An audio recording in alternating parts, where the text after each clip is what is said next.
been a mentor, a guru, a teacher, and a spiritual leader for me, for myself, for the last 5 years. And I would like to welcome him now with a very, very warm Hari Bol. Put your hands together for our speaker tonight, Shankararanya Das. Hari Bol, Hari Bol, Hari Bol. After the lecture, we will have nice scrumptious prasadam. This is special Ekadashi prasadam because of the special day. So please stay right to the end, and then we will have the prasadam made by all the Matajis here.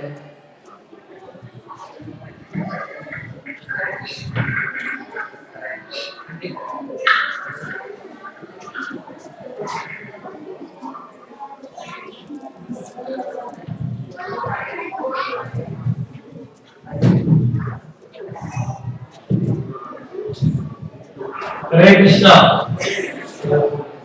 Once again, a very, very warm welcome to all our devotees. If I may request all of you to kindly come a little forward, so that as people join us a little later, they will get an opportunity to come and sit without disturbing the Shravana we are going to do. Really very inspiring drama with the kids. It kind of helped me to reduce half of what I was going to speak. Past times you all saw so beautifully.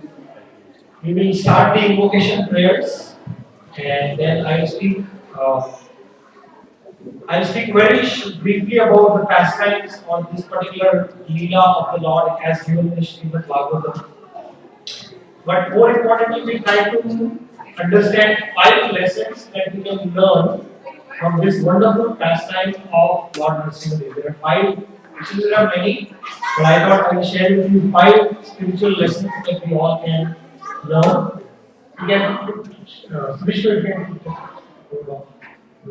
kids are all super excited, I'm sure they need little time to get comfortable. So we'll start by reciting the invocation prayers, and then we'll hear some katha. On these auspicious days, whenever we hear about the glorious pastimes of the Lord, it is very, very purifying to the heart.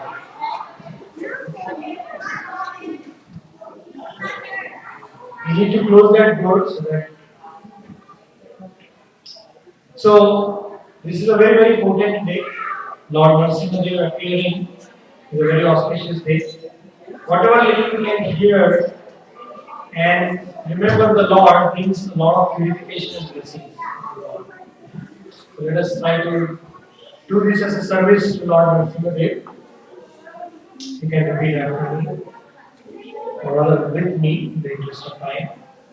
Om Jnana-Tinandasya Jnana-Salakaya Chakshurumilitam Yena Tasmai Shri Gurave Namaha Shri Chaitanya Manubhisham Sthapitam Yena Bhutale Swayam Rupa Kadamyam Dadati Swapadantikam Vandeham Shri Guru Shri Vadamadakamanam Shri Guru Vaishnava Shri Rupa Sagrajata Sagara Raghunatha Vitam Tam Sajivam Sadvaitam Savadutam Parijana Sahitam Krishna Chaitanya Devam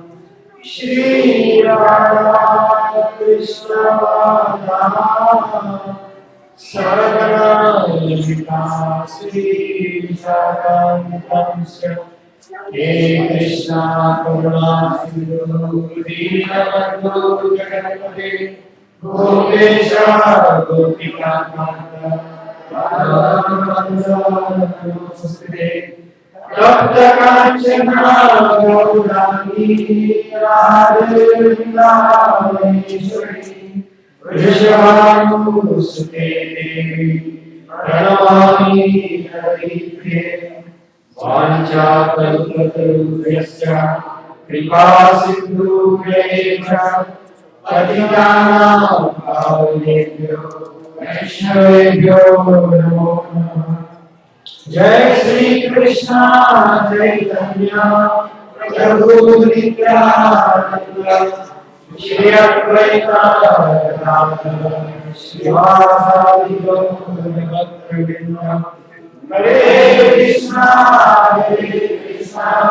Krishna Krishna Hare Hare Hare Ram Ram Ram Hare Hare.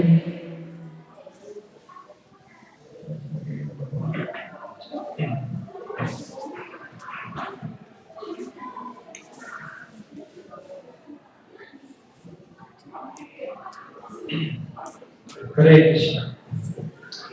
So,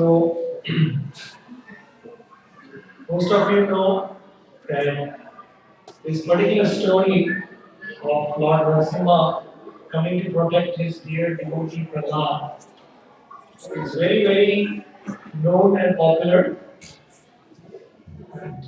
Small kids are taught this as a story for sure. If there is one or two things that you can think in your mind when you hear this story of Narasimha Dev and Prahlad Maharaj, can anybody say what do you think of? What comes to your mind when you hear of Prahlad and Narasimha Dev? God is everywhere. Anything else that anybody can think of? Protection. Yes.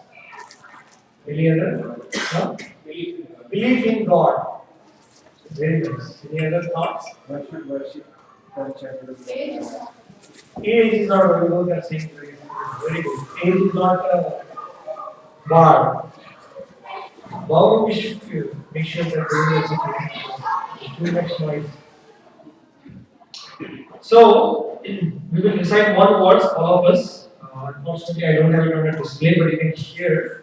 This is a wonderful words which Prahlad speaks to his father Narasimha Dev, sorry, his father Hiranyakashipu. When he asks a particular question, I will narrate bits and pieces of the whole story before I go to the 5 lessons. So first let us all recite these words from the Srimad Bhagavatam. This is Canto 7, Chapter 5, Text 30. And the chapter is entitled Prahlad, the saintly son of Hiranyakashipu. So you can repeat after me. Shri Prahlad Vacha Matirna Krishne Parato Svato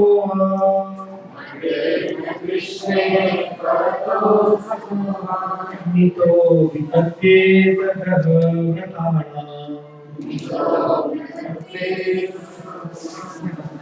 Adanta Govir Vishatam Tamishram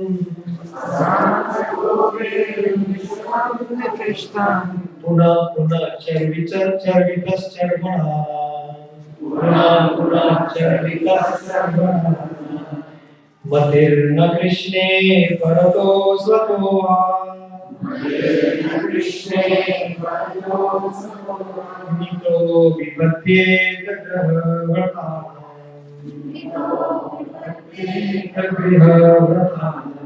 Adanta Gobir Vishatam Tamishram Puna Puna Charvitas Charvana.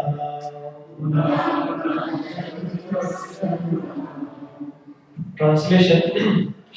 Prahlad Maharaj replied, because of their uncontrolled senses, people too addicted to materialistic life make progress towards hellish conditions and repeatedly chew that which has been already chewed.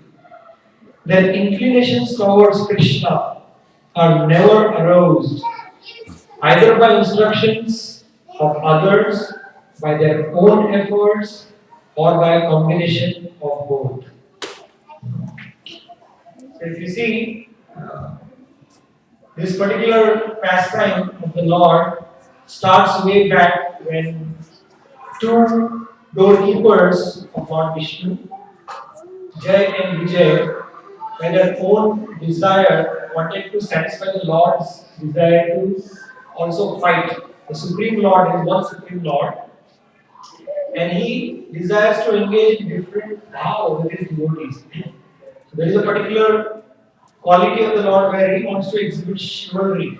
He wants to exhibit the quality of fighting with his devotees or with someone. So only somebody who is great can come and fight with the Lord.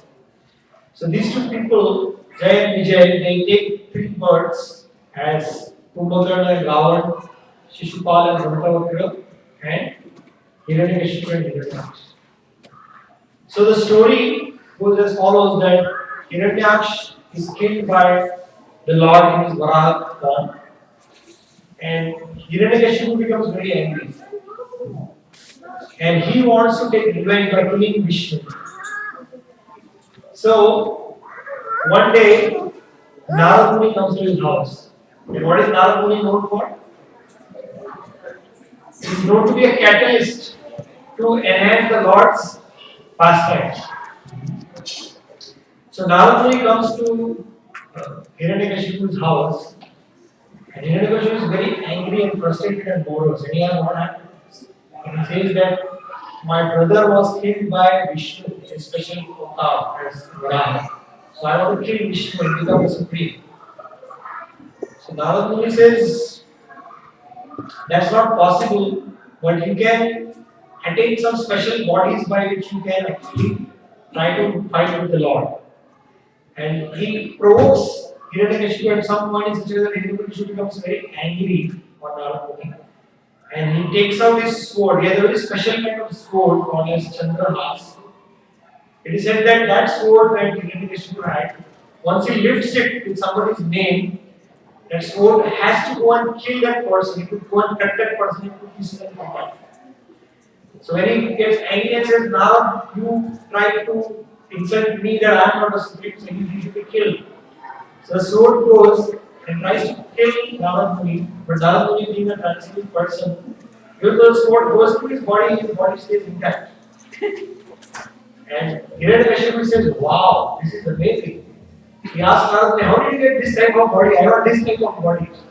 How did this happen? For the first time in the history, this sword did not cut a person into two pieces. And there has to be something. So Narad Muni then provokes him that you have to do very special type of meditations. He says, okay. And then he says, you can worship Lord Brahma. And the descriptions are given in the Bhagavatam of how extreme the particular austerity that Hiranyakashipu did. None of us can ever think of. It is said that he went to the top of the Mandara mountain and he stood on his tip of his toes. How many of us can stand on the tip of the toes for more than 2 or 3 minutes? Not more than that. So he stood there on the tip of his toes with his hands stretched like this, with no food, water, nothing. And he said he did that for many years. So much so that his body started to decompose. There were ants which started to come and climb on his body, and they almost created an anthill on his body. His whole body was almost eaten up. Can you imagine the austerity? Still, he was able to maintain his life there just through his bone structure, very less flesh remaining. That was the level of austerity. And of course, by the heat of his austerity, a lot of disturbances started to happen in the material world. So the demigods went and told Lord Brahma, please intervene, otherwise there will be a collapse. Untimely destruction. So Lord Brahma said, let me do something. So he went on his swan down. And when he came to the Mandara mountain, he couldn't even see Hiranyakashipu because there was nothing. And finally he realized, oh, that anthill, that must be Hiranyakashipu. And he put his special water and brought him back to a good life, a good body, healthy body, very lustrous body. And Lord Brahma told him that nobody in history has ever done this kind of austerity, nor anybody will ever do in future. But I have to give you something. You made me come down and you had my darshan, so I have to give you something now. So immediately Hiranyakashipu says, I want to be immortal. And Brahma says that is not possible because I am also not immortal. What I am not, what can I give to others? So then he thinks, of various ways and means to become immortal. So he asked for boons from Lord Brahma that he should not be killed either in the air or on the ground or on water. He should not, because his brother was killed in water. He didn't actually. He was making sure all those check boxes are in place. So he should not be killed in air or water or on the ground, nor in the daytime, nor in the night time, nor inside the house, nor outside the house, nor by any of the 8.4 billion species that Lord Brahma has created, nor by any of the weapons that are there. So he used his demoniac intelligence to make sure that there is nothing in the world that can kill him. So he tried to ask for the immortality in a different way. And Lord Brahma, while thinking, he said, "My God, this demon is too intelligent." But he says, "Anyway, I cannot help, I have to do and hopefully Lord Vishnu will take care." So he said, "Okay, ask." And we saw how Hiranyakashipu was, "Yes, jubilate, now I got it." And it is said that immediately after that, he became so powerful, and because he was demoniac, he changed the rules of the material world. So what happened was, after that, he became the king of the universe, and anybody who did any pious activities had to suffer hellish reactions, and anybody who did sins were promoted to heaven. So all the rules were made upside down by Hiranyakashipu because he was a demoniac person. He was one of the biggest terrorists of that time. In fact, there is a chapter in the Bhagavatam which says Hiranyakashipu terrorizes the universe. At that time, he ordered all his people to slaughter all the cows, kill no more cow, goshalas, no Brahmins. You see a Brahmin, kill him. Yeah. So that is the kind of terror Hiranyakashipu was at that point in time. And of course, all the demigods again went to Lord Brahma. They said, "I cannot do anything, but go to Lord Vishnu." Lord Vishnu said, "Don't worry.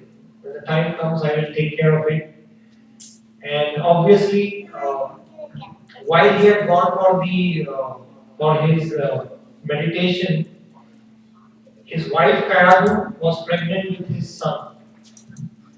And the story is that the demigods were very afraid that if this another son is born, already this Hiranyakashipu is a big terror. What his son also, if he joins, he will be a bigger thing. So we need to nip the flower in the bud. That's what they thought. So they decided to kind of confiscate or take away Kayadu. And when the child is born, they want to kill the child. They didn't want to kill Kayadu, they want to kill the child. But Narad Muni intervenes and says that actually a very great devotee of the Lord is going to be born. So don't worry, I will take care of Kayadu.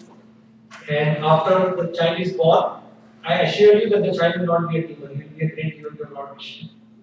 And that's how the demigods are classified. And surely, in the womb of Kayadu, actually, when Kayadu goes to the ashram of Narad, she sees all these people chanting Jai Shri Hari and taking the names of Lord Vishnu. And Kayadu says, "Who is Hari? What is Hari?" And she's not aware, she's also from a demoniac place. So he says, "Where do I start from?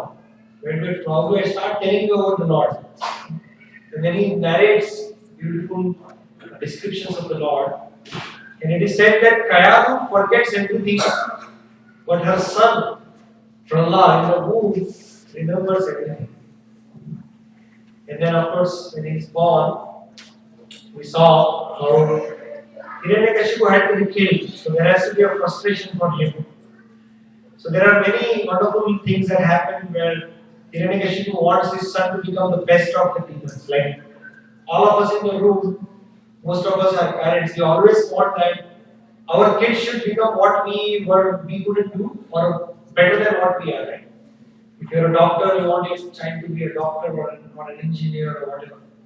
Similarly, Hiranyakashipu had a very common desire that if I am a demon, my son should also become a demon. So he called Shanda and Amarya, the sons of Shankararanya, to come and teach the tricks of demoniac, how to be a demoniac person. So they wanted to teach him how you become, how to distinguish people as friends and enemies, how to deal with enemies through Samadam and the Ved and all those things. And he wanted to propagate this idea that Hiranyakashipu is the Supreme Lord. So he called Shanda and Amartya and take them and teach them, make it the best of the demons. And he saw what happened. Eventually, he was so much, his consciousness was already so purified as the Lord, as the devotee of Lord Vishnu, that nothing could impact him. Whatever they said, he would in turn, he would tell his children, his friends. And Hiranyakashipu calls him once and says, "What did you learn, my child?" We all must have experienced it. When we go back from home, when we meet the child, we come and hug him, we kiss him, and we ask him, "What did you do today, beta, or daughter, or whatever, beti? And what did you learn in school?" So like that, Hiranyakashipu would ask, "Prahlad, what did you learn in school?" And Prahlad, the very first time Hiranyakashipu asked this, Prahlad says, in a very beautiful shloka, in which he says that Asurya Varya, I'm not able to recollect, but he says, the best of the demons, what I have learned is that anybody who is too much attached to material desires should immediately give up that and go to the forest of Vrindavan to perform devotional service. And this was like a thunderbolt. What is this? Is this what my child is learning in school? So he rebukes them. And I'm going fast forward because I want to go to the 5 lessons, but I want to make sure that I complete the past time. So there are many nice conversations that happen when Shanda and Amartya ask Prahlad that, "Where are you learning all this from? We have kept you in such a protected environment. We cannot see anybody coming other than us teaching you. How are you getting all this information? Where are you getting this knowledge?" And he says, "From a very childhood in the womb I have learned this." And he makes very nice statements. He says that I cannot help it. He says, "I am Krishna Bhava Grahita." That all of us have influence of different grahas. There is an attractive power of the graha on us, and accordingly we act. So he's saying, I am attracted by Krishna Bhava Grahita. That I am so attracted by the Supreme Lord that I cannot help it. He gives an example that just as an iron filing gets attracted in the presence of a strong magnet, the iron filing cannot simply resist being attracted to the magnet. Similarly, he says that I cannot stop. My devotion and my attraction to the Supreme Lord Sri Hari is so intense that even if you do anything to me, I cannot stop. That is the level of pure devotional service that we should aspire for. For us, it is we have to take great efforts to be a little bit inspired and attracted to the message of the Supreme Lord. And most of the times we don't even understand the message of the Bhagavad Gita and the purpose of human life. What to speak about, why so many different demigods, and how there is one Supreme Lord, and what is the real purpose of life, and what is real purpose. So anyway, going forward, next time again Prahlad Maharaj is called and he asked the same question.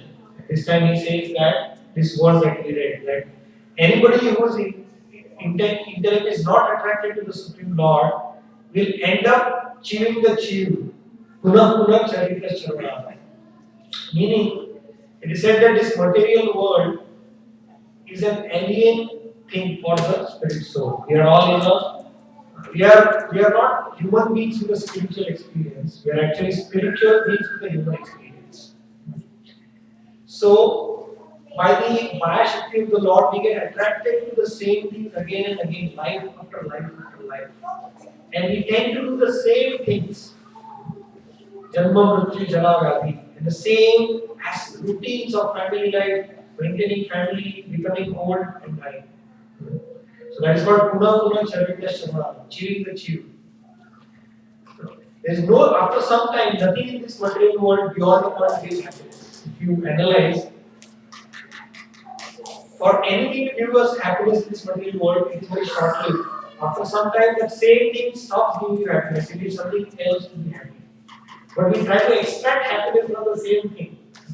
That is the concept of Punah Punah Charvita Shamara. Like in India, if you see those people who sell the Ganega juice, I don't know if anybody has seen or heard, they put that sugar cane again and again till the last drop comes out. We're going to make profits from it. Extracting the last sip of sugar out of that. So similarly, in the material world, we tend to try to be happy by trying to extract some juice out of the same repeated things in material life. But after some time, it stops giving that happiness. Like a chewing gum. You chew it for some time, it's very sweet, but after some time, there's no taste, but you cannot spit it out. You are just addicted to chewing it. That's what happens. So, Prahlad, little 5-year-old Prahlad is giving this instruction to his father. And then Hiranyakashipu says, enough is enough. And he makes, there's a nice dialogue between Hiranyakashipu and Prahlad. He says, Prahlad, you are like a dog's tail. Who never turns straight. How much ever we do, your tail is always covered. And he says, you are like a tree of thorns in a forest of sandalwood. So he's comparing it all that demons are the sandalwood, and his son is a thorn, tree of thorn in the demonic place. And he says that because the thorn trees have very strong barbs, Vishnu is trying to use that like a handle as an axe to kill us, something like that. He said. So very strong emotions are given between Hiranyakashipu and Prahlad. And of course, finally he decides that I know I have to kill him. And you saw so many ways that they devise to try to kill Prahlad. They put him in fire. They starve the 5-year-old boy for many months. 5-year-old boy. They don't give him food or water. They put him in boiling oil and give him. So those are the kind of atrocities that are committed on 5-year-old Prahlad. But it is said that in all these austerities, he never even once even prayed to the Lord. What to speak of being fearful. So much was his faith in the protection of the Lord that he didn't even pray. Can you imagine? Can you understand the level? For us, if anything goes wrong, first thing is what happens, the first reaction when something goes wrong in our life. Huh? Oh God. Okay. Anything else? Okay. It's like why me in one, very common. Second is, are you really there? Do you understand? Is there any sensitivity remaining? Is this what your job is to pain? You will pain. No.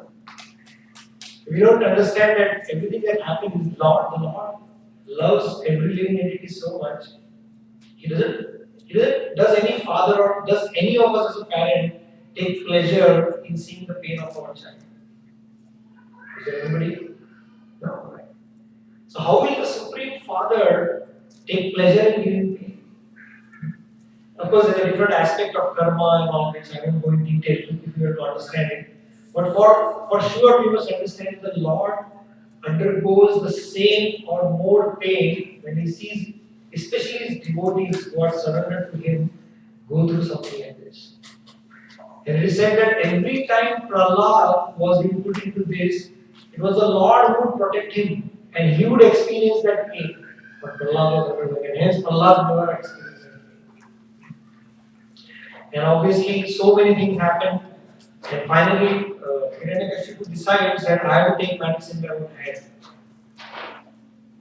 And he says, Prahlad, now your time is up. I have tried other people, I have delegated, it's not working. Now it's me versus you. I'm the most powerful person in the universe right now. Nobody can stop me. Let me see who can stop me. So he picks up his sword and says, Prahlad, you have been talking about your Lord, your Sri Hari, whom nobody has ever seen till date. Can you see him? I'm right about to kill you in the next 1 minute. Can you see him? And Prahlad, just a 5-year-old boy, he was not trying to be cheeky with his father, but he, with his real, complete surrender of his heart, he said, yes, he is everywhere, I can see him. And then he says, is he in this pillar? Do you think he'll come and protect you? And Prahlad just says, He's like totally detached. Whatever happens, my Lord, if you want me to die, that is better for me. That is the consciousness actually of pure devotee. That is bhakti. Everything else is yukti, what we do. Bhakti is complete surrender to the Lord and accepting whatever Lord wants us to undergo. And in those circumstances, the Lord is compelled to come. So, it is not that, like we saw in the drama, that the character, I mean, Arya was doing that, was waiting for a long time for her turn to come. When I was going there, I was seeing, since I think 6:20, she's sitting there. So it's not that the Lord was waiting like that, in the pillar for Prahlad to come. You know, the moment Prahlad exhibited his complete faith that yes, the Lord is in this also, the Lord was forced to appear, and then he had to also tick all the check boxes that Brahmaji had given. So he appeared in that very ferocious form of half lion, half male. And he said that when Narasimha appeared, there was such tumultuous shrieking that the whole world shook and there were cracks in the outer layers of the universe. And he came with 1,000 hands. He was so angry that everybody became fearful. There was nobody who could withstand his anger. He was so angry. That is the mood actually. So he came with 1,000 hands and 1,000 weapons, and he started chopping off the hands and legs and killing all the Sena of Hiranyakashipu.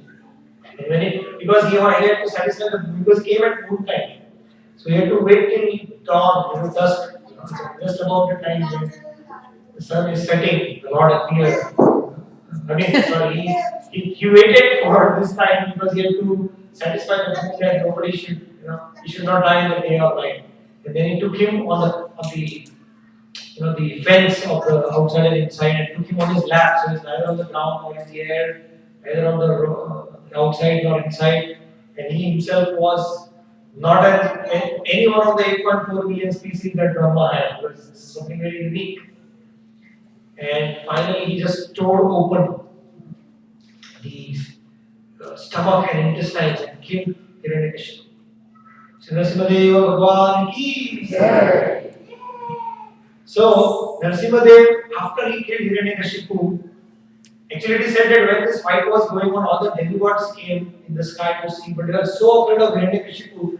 They felt that what if Lord Vishnu is not able to defeat Hiranyakashipu?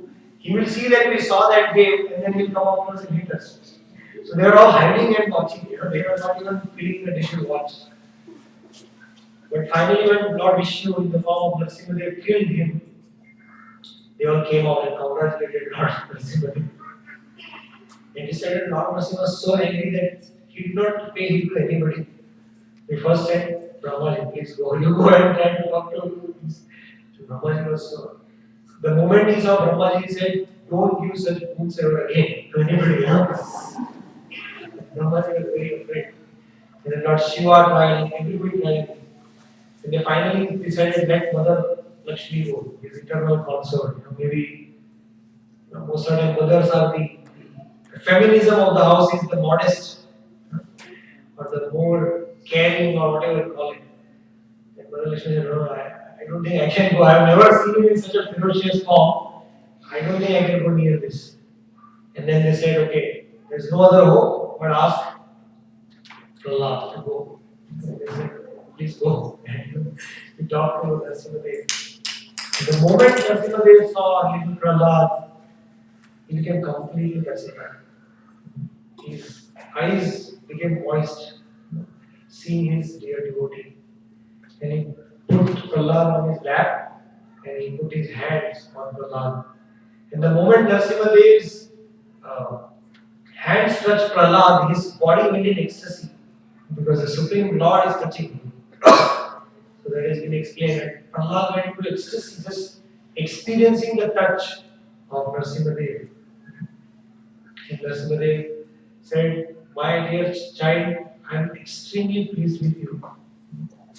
Please ask what you want. I cannot go without giving you something. And the beautiful conversation of in the Bhagavatam that Prahlad says, "My dear Lord, I am eternally your servant. I am not going to training with me." And that's what he said in the He says, "I am your devotee. I am not supposed to ask anything from you. Don't trade that no, just because I exhibited a bhakti, you want me to give you something." And that was the level of Prahlad. He said, "I don't want anything." And Narasimha said, "No, but I want to give you something. I will not be satisfied if I don't give you something." And then he said, "My Lord, if at all you want to give something, deliver my father." Just see, the same person who did so many attempts to put him in so much misery, so much pain, tried to assassinate him at least 50 times. For the same person, Allah is asking, Narasimha, please do something for my father. And Narasimha replies that he gives a very powerful statement which all of you should know. So, benediction. Narasimha says that anybody who enacts pure devotional service like you, Prahlad, I promise that not only your father, like your generation, but 21 generations, 10 generations before and 10 generations after, I have already liberated your generations, 10 generations before and after, just because of your act of pure devotional service. So that is the power of pure devotional service. That's why it's very important for us to understand what is pure devotional service. Bhakti is not, most of the times, 90% of the times, we don't even make any endeavors in life to understand what is about. Who am I really? Am I just this body? Am I just this mind? Or am I something beyond? Why is so many demigods? Why bad things happen to good people? Why is there so much chaos in this world? There is a very beautiful explanation in our scriptures. And we would be most unfortunate in Indians, so close to our scriptures, so close to this powerful knowledge.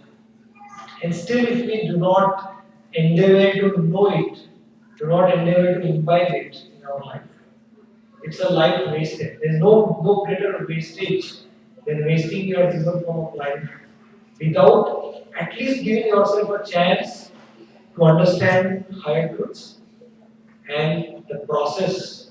There are many processes. We, based on Srila Prabhupada's instructions, follow a particular process. We call it Krishna consciousness, which is nothing but bhakti in various forms.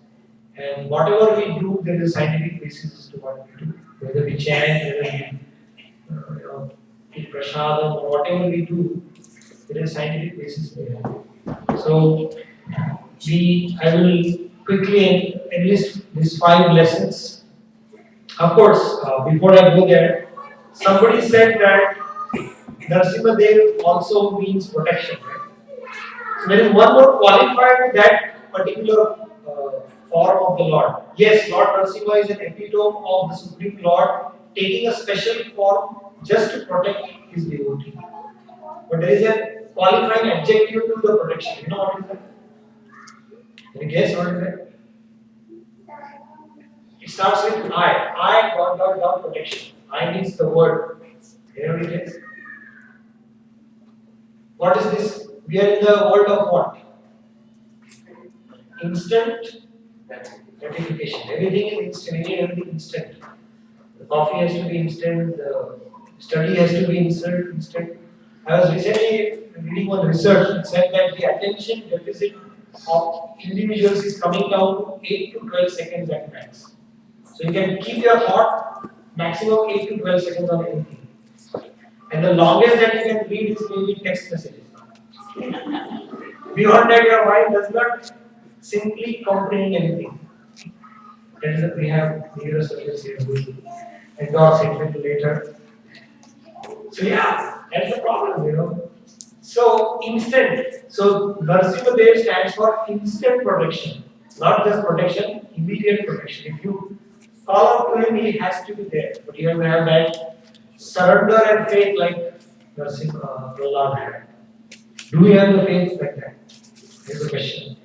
That will what make the Lord come for us. So here are the 5 lessons from this. Even if you can remember 2 or 3 and try to remember and meditate on that and try to follow it in your life, your time spent here today will be considered successful.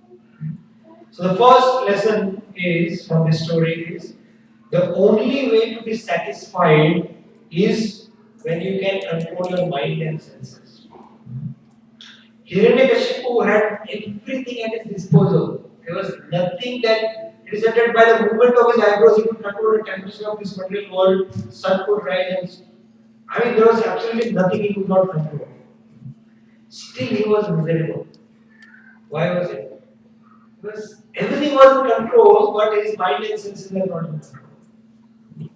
So, no matter how much ever you get in life, that is material possessions, whether it is name, fame, whatever, it is impossible to be satisfied unless you control your mind and senses. Krishna says this in the Bhagavad Gita. न च बुद्धिरयुक्तस्य न चायुक्तस्य भावना न च भावयुक्त शांति न च भावयुक्त शांति अशांतस्य कुतः सुखम्. He says in the second chapter of Bhagavad Gita, verse 66 or 61. He says, without your consciousness connected to the Supreme Consciousness, you cannot have proper intelligence. Without proper intelligence, you cannot have proper peace. And without peace, what is the question of happiness?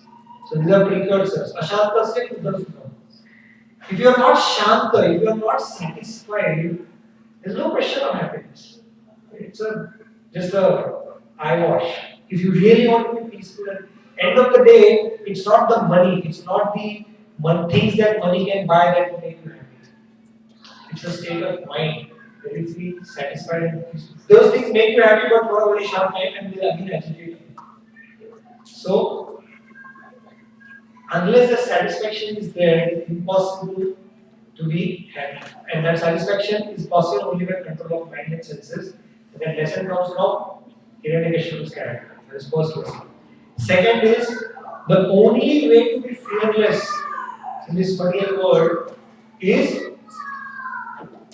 what? Sorry? Faith in God.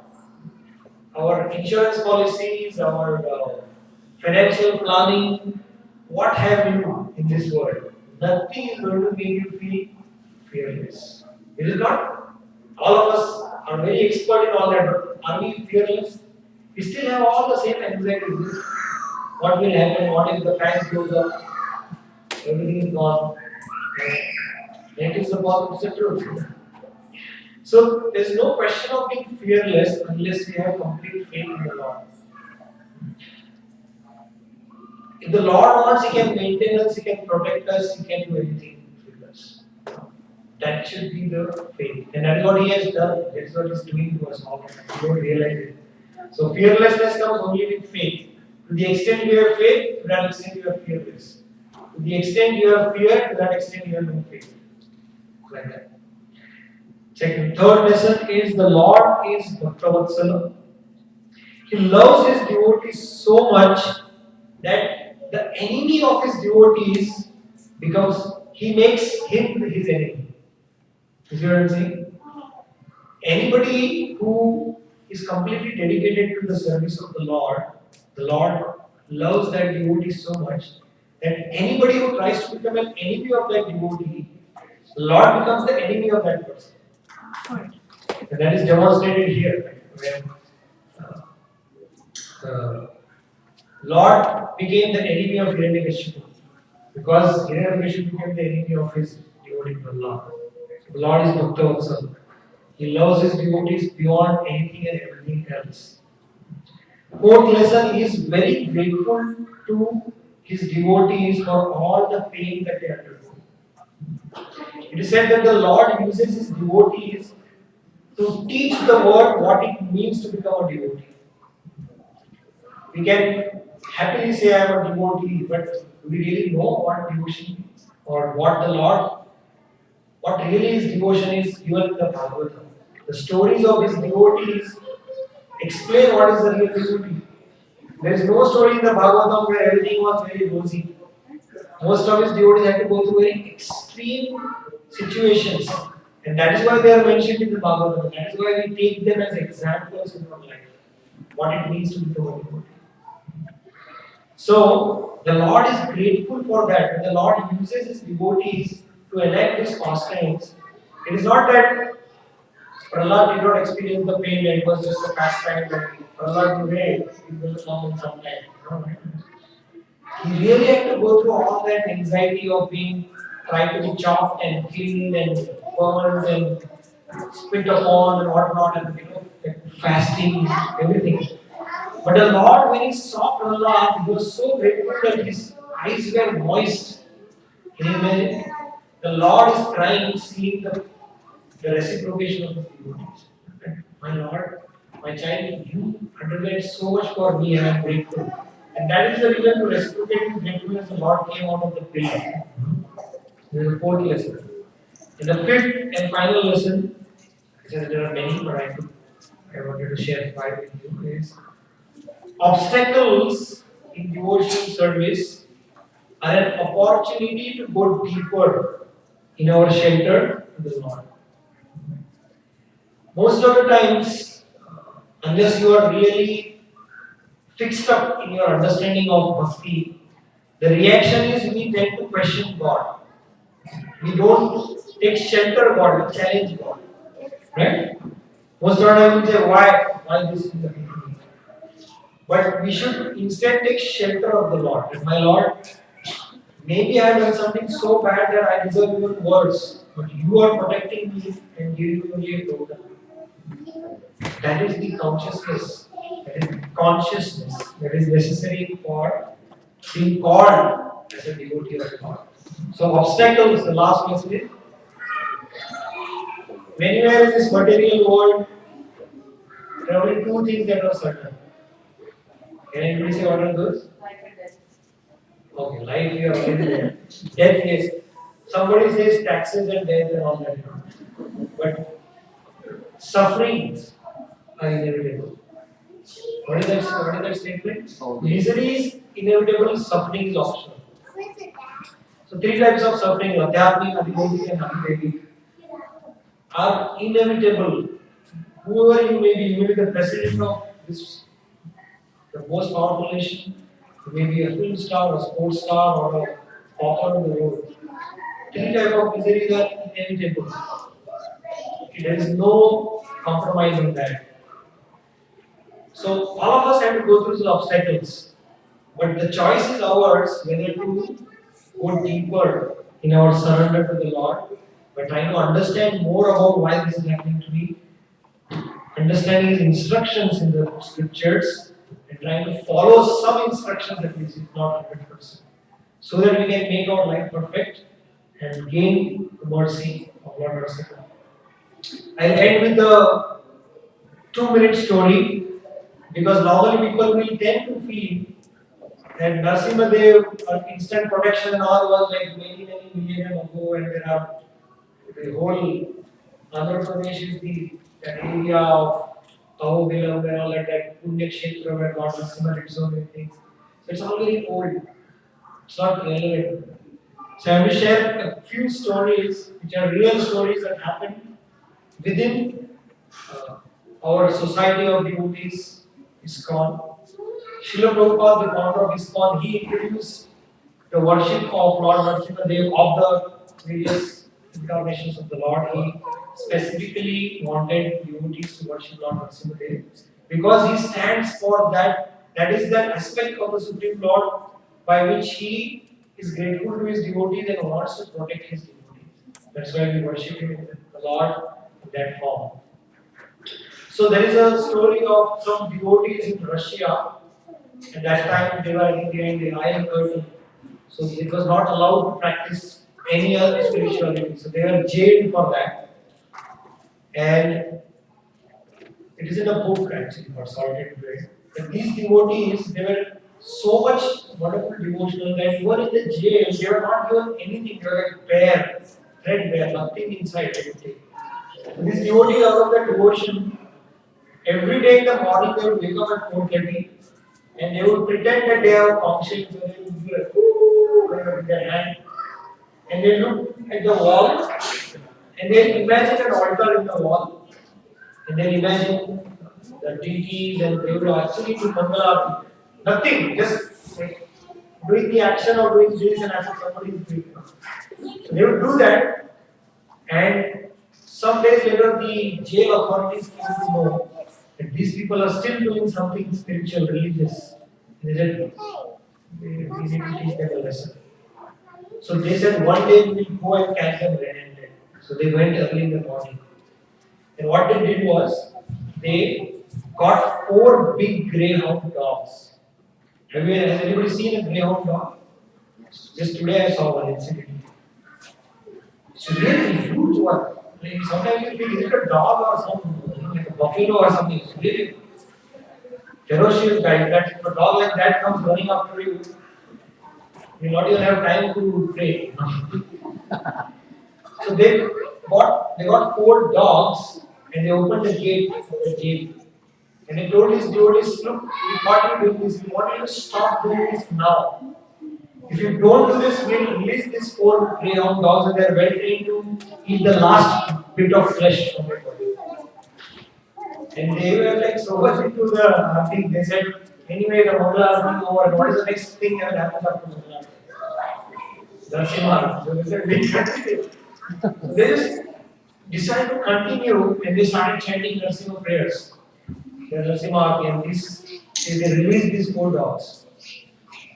And to their great surprise, to the great surprise of the jail authorities, such well-trained dogs, out of a sudden, they started fighting with each other.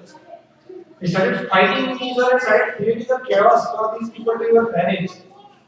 And they never could go and catch these devotees.